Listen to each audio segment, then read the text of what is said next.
umukunzi wanjye ko numva mushaka baraza ryari kuko mwuka byara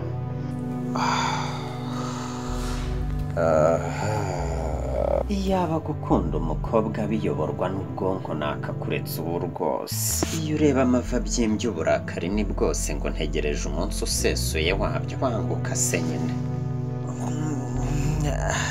Ubu kandi araryamye, icyamurotesha ko yatinze akamenya ko hari umuntu wamutegereje, areka gukomeza nshigatira intebe uko nguko.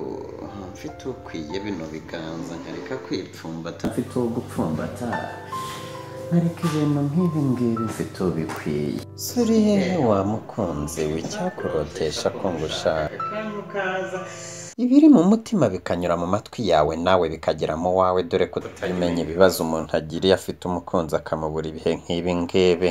Wakwishimira ute ko mbona kiravuga ubanguka isi ugeze? Mbega ubwuzu mfitiye uwanjye. Yego uraje.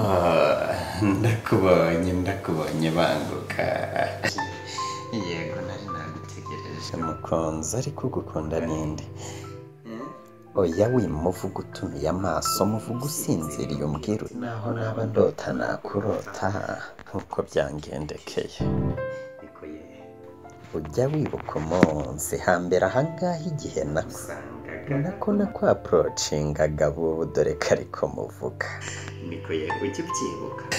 Ujya unyibutsa wa munsi ngo upavoka mama we, nako nkubengurwa singiye kwica umuco da. Hari tariki ya mbere z'ukwa munani, ibyo ndabyibuka neza, ariko hari ikintu cyantunguye. Ubundi ubusanzwe njya nganzwa n'icyunzwe cyaza ariko ntatsinzwe. Ubundi nibwiraga yuko intambara zose zisaba amasasu, katapira n'ibindi, ariko ntabwo byoroshye. Ibi bintu bisaba kuka yewe nari ndi hataruhetura abatipe mbagira amanama yo kujugunya utwana se.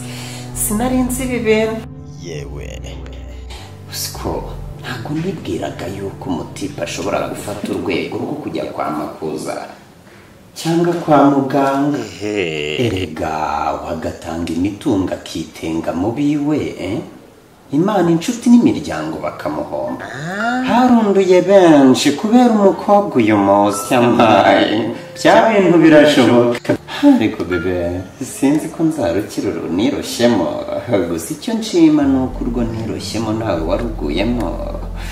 Uko ariko kose tuzuzuzanya nibura uzibura. Nimba baruzababara mbwira shaho utambeye. Mukunzi ngo kundira kutirarira, njye nasobanukiwe neza yuko aho gushaka umudamu uzi guhisha amabi ye kubwo gusigasira icyubahiro cye, burya njye nashaka indaya yemera ko ariyo rwose. Gusa bebe wowe ngushimira yuko nta n'umwe uri we muri abo. Uri icyaburiye iwanjye kiburanwa na bose ariko wagutsindiye ni njyewe. Yego mukunzi, yego wampaye bigoye, iragume nk'amaguma akonje. Gira hino rero, uyu ni wa munsi wambwiye. Si uyu murara we, nari kuguma mu gakote mbona ubu katakigezweho, nari kuba mbuze ubwisanzure. Kongere kunaniwa rubanda, jya winanura ubufite ugufata ngo utavunika, jya witsamura ubufite ufite igisobanuro cyabyo. Si uyu nkubura we, nari kuba mbuze icyatwe ndatwa mu bandi yewe, nari kuba mbuze isi umubumbe nyir'ubuzima. Bebe icyo tuzi ufite ugukunda bigakunda, ufite ugukunda by'umutima. Ni ukuri sinakuruwe n'ayo maso yawe, uretse ko nayangurura nkapfa. Indebo n'inseko yawe uhindagura ngahinduka. Sinakuruwe n'ikimero cyawe wagira ngo nturya, uzi ko wagira ngo ucunda yo mu gisabo wicariye igisabo. Zuba isaha warangiriza gucunda bebe ntiyaba yishwe n'umwomara. Cara hano ubwire byibuze asigaye nyakubwire ngo ufasheho. Bice bita umutima nk'inkota yaracyari ijwi ya pani. Si ibyo nasanze uretse ko nisanze naserereye ku bwawe. Ndabona nazubaye Mana ntabara, ntarya inopfi mukaze nyina zose, ntarya inopfi itaraba n'umukara. Oh my god, ndabona bivanze, sinzi ukuntu ibyo ushaka mbivangura n'ibyo umutima ushaka. Uzi kuri nk'icyokere mu rubura, agasusuruko ko mwitumba bebe, uzatuma nkuramo agakote. Beshisha, ngaho ngwino wicare hano gatoya, ngwino ariko yego. Nyemerera uze wakire surprise yawe. Urakoze nganga. Humura ariko ndabizi ko umunsi utaragera hafi nkwereke. Humura to.